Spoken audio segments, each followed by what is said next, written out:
Hey guys, TechAnders here doing another action figure review, and this time it's again another retro action figure review. And this time it's for another two of the old Hasbro 12-inch scale Star Wars Jedi Masters. Now on the left here you have the Jedi Master Mundi, I think is how you pronounce his name. I can't remember exactly how you pronounce it. And then on the right you have Shaak Ti, which is the female Jedi Master. These two figures were released in different years. Mundi was released in as part of the Attack of the Clones line when that came out, so he was around 2002. Whereas Shaak Ti was actually released a couple of years later in 2005 for when Revenge of the Sith came around. So, as far as I know, the Shaak Ti figure is the only version of this Jedi Master that was released in 1/6 scale. As far as I know, I don't think there was any sideshow posable figures. There's a few sideshow premium format versions of her where they're just fixed posed, but this is the only figure that I know of that's in the 12-inch 1/6 scale that's posable. Now, just to note that the lightsaber she's holding is actually not the one that she came with. In fact, when I picked this one up, I picked it up loose, and she had no saber. So I just chucked in just the lightsaber that came with the General Grievous, just so you can see what it looks like for her to have the blade or the lightsaber in her hand. Now I think the blade on the saber should be green as opposed to blue, but there's some promo images shows her coming with a blue saber, and some of them show her coming with the green. So I just chucked one of the blue ones in just for the sake of the review. So she's quite a cool figure. One interesting to note is the headpiece goes all the way down here. She does have a cloak on her robes, but because of the way the head is sculpted, there's no way that you'd actually be able to get the hood for the cloak over her head. She has these kind of tassel things that kind of pop down. The cloak is removable, so if I just slide it off, bear with me a moment. And get off. I'm pretty sure it is removable. It could be, actually it is removable, but it is when you get her attached, and I never took off the attachment, so it doesn't really pop off too much. But just so you can see, it's actually attached to the actual underrobes, but you can, if you want, to remove it altogether and have her without the robes. The facial likeness is actually quite nice. Just bring her into focus there. She's actually quite a good head sculpt. These are fairly solid on her, the tendrils or the tentacle things that are coming down. Let's pop her undercloak or her actual Jedi robes back on, because it makes it easier to pose her. It's probably going to be a pain in the butt to put them back on now, since I tried to take them off.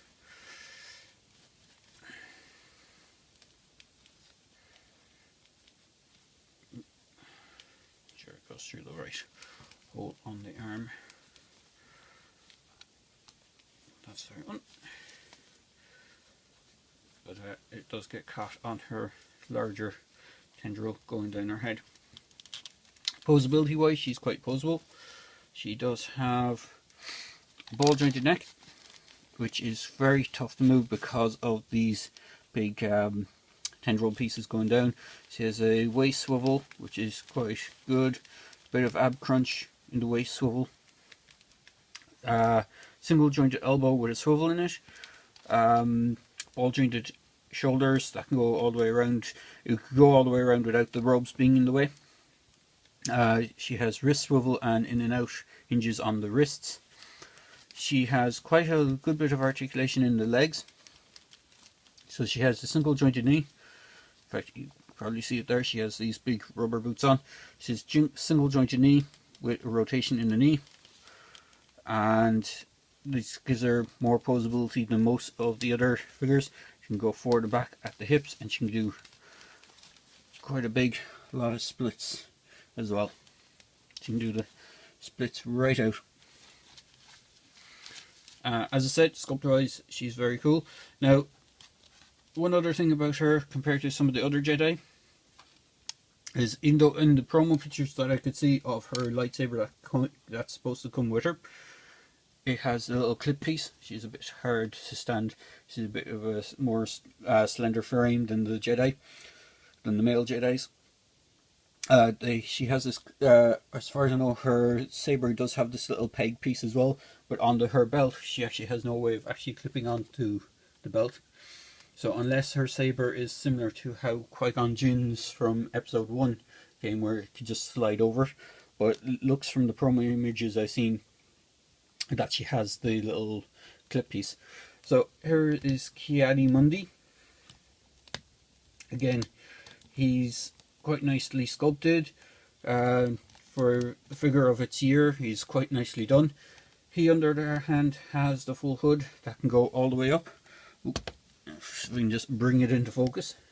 So his hood can go all the way up onto his head. It does make him look a little bit weird with the hood on his head. As you can see, I have his saber clipped onto his belt. Underneath this side of his robes, he actually has a little pouch. I'm not sure if that's supposed to be there or if it's supposed to be outside of the robes. As I said, most of the figures, in fact, all the figures, Jedi figures I picked up were all secondhand off eBay. So I'm not sure if some of the things have been changed around on them, because as you can see, some of these areas on the robes are sewn onto the pants, which is kind of weird. That could be just the way they came and you were supposed to remove it. I'm not too sure. But again, just like Shaak Ti, his head is on a ball joint, so you can get some left, right, side, and you can do a 360 with his head, should you want. He has a waist crunch. He does have shoulders. You can do 360 with the shoulders, ball jointed shoulders. He does have a single jointed elbow, as you can see there. One thing that's cool about this figure compared to some of the other Jedi figures is the hands. They actually sculpted his hands quite nicely as the alien species that he is. I can't remember what species he actually is, but he has a sort of open hand for doing some sort of force poses, and then his right hand has more grip for holding the saber hilt. And then he can do splits quite nicely, and you can go forward and backwards with the legs. He has a single jointed elbow, single jointed knee, nothing in the feet because of the boots. They kind of hinder their articulation, so you can't swivel them out to the side or anything like that. And as I said, his belt has the saber hilt on it. Again, just like some of the other Jedi, it clips on with that little piece at the side. And then the way that goes just clicks into place, as you hear. And he can hold it in his left hand, and his right hand. Now, it is a little bit loose in his right hand, but he does hold it. And this is the actual saber that came with him, so this is his official style lightsaber, as opposed to the Shaak Ti figure, who I only have a proxy lightsaber for a stand-in one.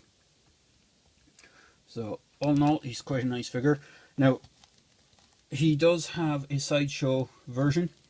As far as I know, they did manage to make him in the sideshow 1/6 scale figures. So he's pretty pricey to pick up from sideshow, depending on where you find him. I did a quick look online just the other night, just to have a look at how much the sideshow Star Wars prequel Jedi Masters kind of go for, and it's a mixed bag, because some of them go for, some you can find for under $100, so around 90-ish upwards, and then they go up to like $200-300. So it's depending on how much you're willing to spend, you can find one reasonable price. But all in all, if you're looking for the Hasbro ones, they tend to be a little bit cheaper. Unfortunately, I think the Shaak Ti one does range in the 100, 150-ish or 130 mark for the 12-inch figure, because of the fact that it's the only version action figure 12-inch scale version of her. So it does tend to go pricey, and the 2005 Revenge of the Sith figures were the last of the Hasbro 12-inch figures that were made. They didn't really make any after that for a good long time until the Rebels came around, and then they started doing what's called the shampoo bottle figures. If I have one handy. I do. I have the one from Force Awakens. So when Force Awakens came around and all the others, they started bringing out these solid plastic figures as opposed to the soft goods clothing figures that they did previously. I kind of wish they'd go back to the classic style 12-inch figures as opposed to the what are they called, Titans, or just the block shampoo bottle style ones. You give them more posability, or even if they had them like giant style super articulated solid figures, I wouldn't mind that. But there you go. All in all, I hope you enjoyed this review. Unfortunately it's starting to rain here, so the audio might get a little crackly, so I'll leave it at that. So as I said in my videos, if you like the video, please feel free to like, please feel free to comment, and please feel free to subscribe to my channel. Cheers guys.